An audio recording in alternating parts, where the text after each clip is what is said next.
O contexto antecedente, aqui de Lucas, nos fala de Jesus censurando os fariseus, e aí, diferentemente de Mateus 23, onde os fariseus e os escribas estão todos embolados, aqui eles estão divididos. Primeiro tem uma fala para fariseus, bem pedagógica, bem a cara da malandragem piedosa e disfarçada deles, conforme Jesus denunciou explicitamente. E agora nós temos uma fala específica para intérpretes da lei, para os hermeneutas, os exegetas, que depois praticavam a hermenêutica interpretativa e arrancavam da Escritura, e não só da Escritura, mas das legislações rabínicas, dos regimentos paralelos escritos pelos mestres rabinos de Israel, traziam dali as interpretações, as sistematizações que não cessavam nunca de crescer. E eles iam construindo arquiteturas de novas obediências, impondo ao povo. Aqui entre nós, o paralelo disso não está realmente no movimento neopentecostal, que não estuda a Bíblia, não sabe nada de Bíblia. Eles vão apenas pegando historinhas e transformando em campanhas. É o que eles fazem. Transformar historinhas em campanhas que dão um lucro enorme. No entanto, existe uma expressão significativa de cristãos entre nós, membros da religião, que são pessoas dedicadas à tarefa exegética da Bíblia e à tarefa interpretativa.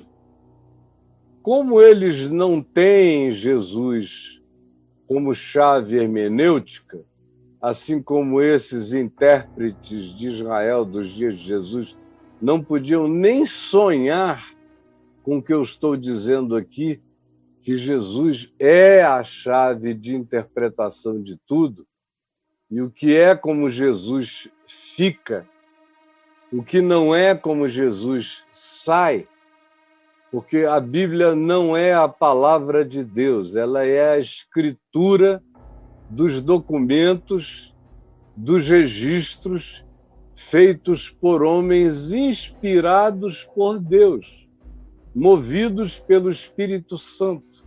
Ela carrega o registro da inspiração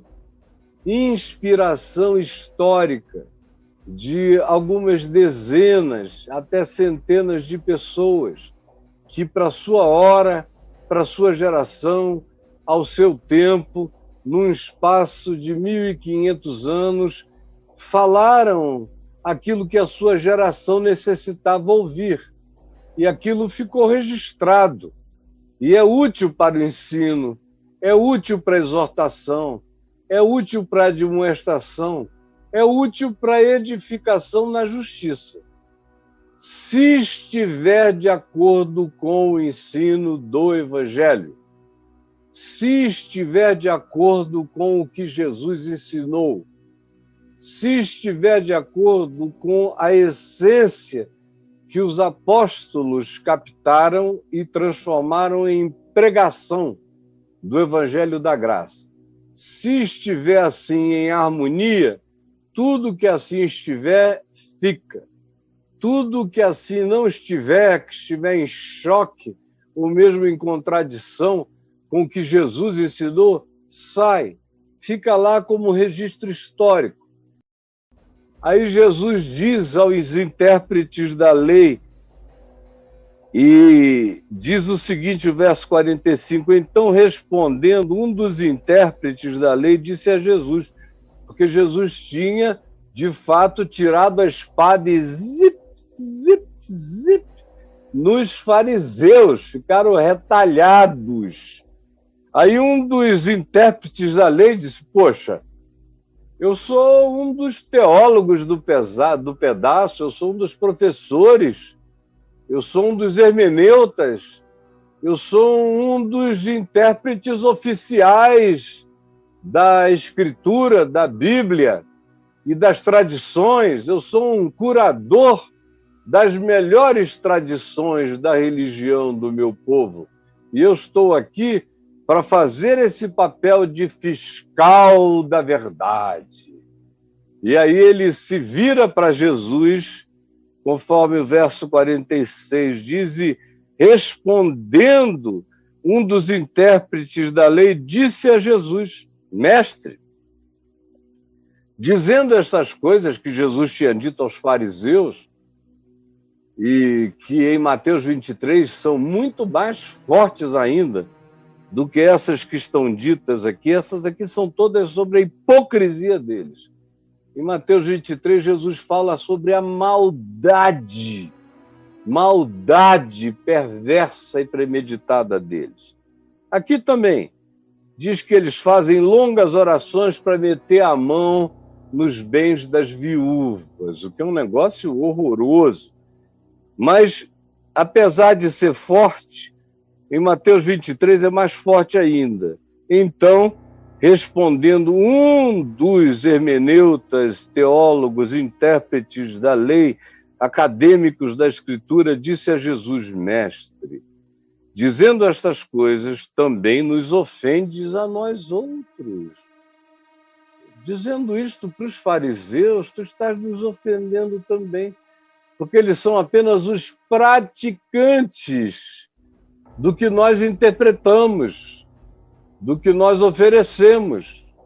Eles são assim, puritanos doidos, santarados, conforme tu pensas, mas eles são fiéis, conforme nós imaginamos, porque a gente fala e eles praticam, eles obedecem.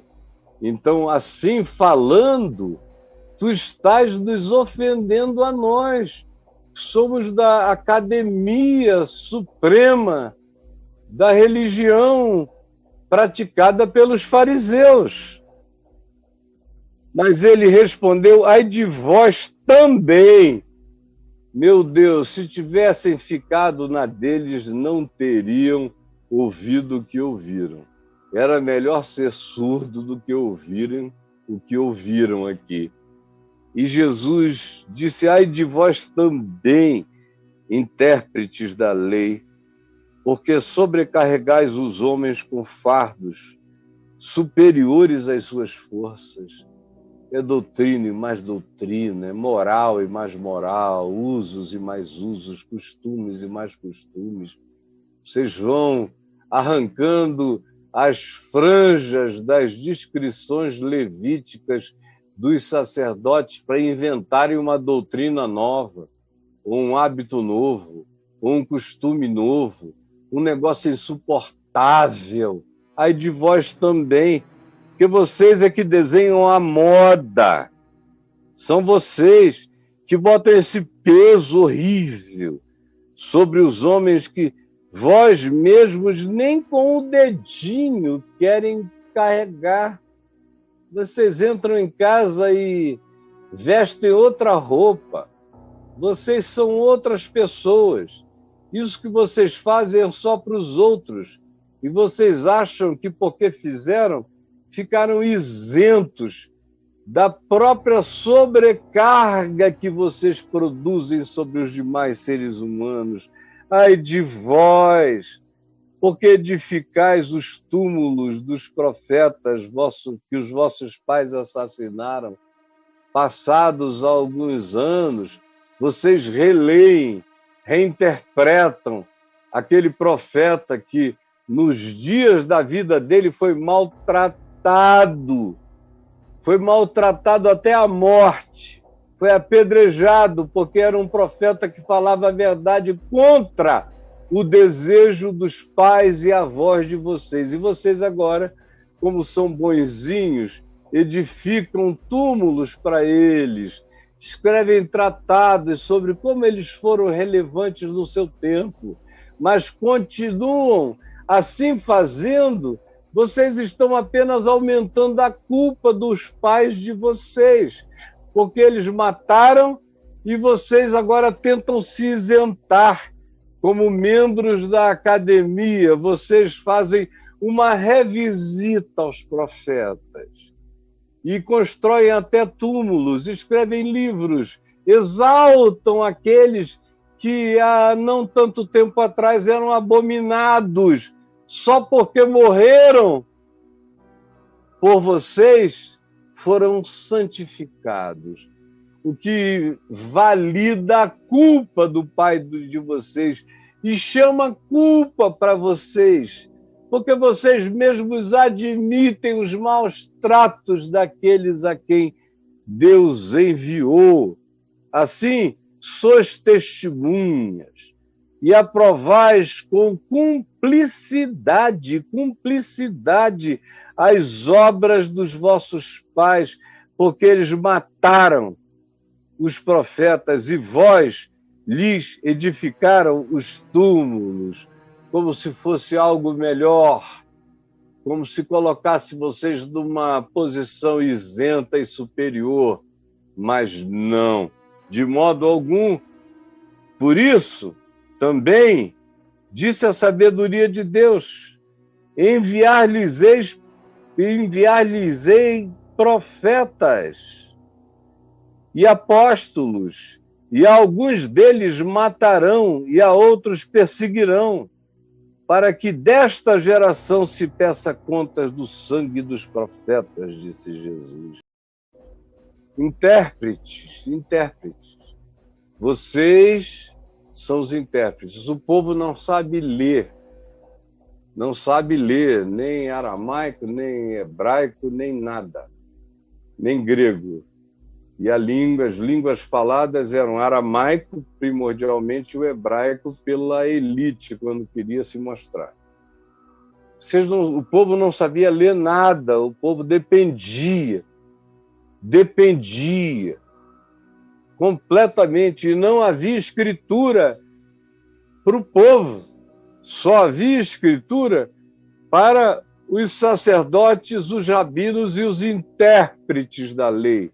Era patrimônio da elite religiosa o ler a Escritura, diferente de hoje, que você só não lê porque não quer, porque é preguiçoso, porque não quer você mesmo andar com as próprias pernas.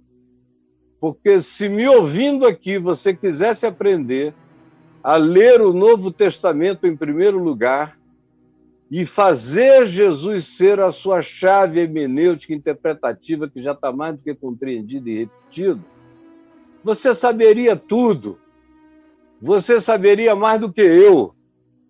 Você seria um garoto jovem, com a mente fresca, estudando, tendo Jesus como chave interpretativa.